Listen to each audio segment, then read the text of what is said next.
Hey everyone, today I'm going to show you how to make a cloud using your leftover polymer clay. Everything that I'm using in this video is Papa's clay. I have some white Papa's clay and then a bunch of pieces of scrap clay. So it doesn't matter what color your scrap clay is, you're just going to mix it and match it however you want because we're just going to cover it up with a layer of white clay. So the first thing that you do is take your scrap clay and roll it into a bunch of little balls of all different shapes, all different sizes. So I'm going to speed up the rest of the video so you can watch it really quickly and then make your own cloud. But once you have a good amount of little balls, you press them together into a shape that looks something like a cloud. And then you get ready to condition your white clay to lay it on top of it. And in this section of the video, I'm just rolling it through my pasta machine a bunch of times, going through all the different sizes and settings, and just making sure that I get a really nice, smooth, and thin layer of white.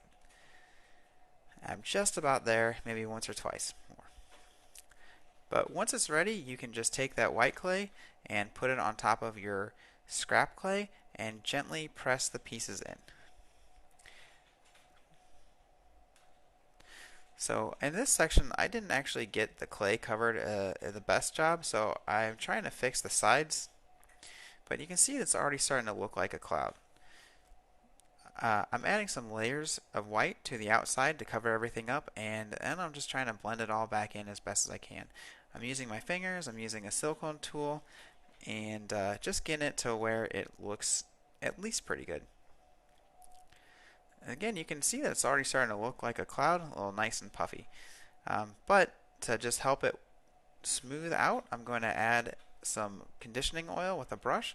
Like I said, it's just going to smooth everything out, help blend anything in, and make it look like a consistent cloud. And then finally, I'm going to go over it with a Q-tip and some alcohol just to remove any final pieces of dirt or anything like that. This final step is optional. If you want to add some pearl white pigment to give it a little bit of shimmer, you can just rub it on, but totally optional. So as you can see, this is actually a really simple and fun way to make a little cloud and also to use up some of your extra clay that you just have sitting around. So thanks very much, and stay tuned for some more Papa's clay and polymer clay tutorials.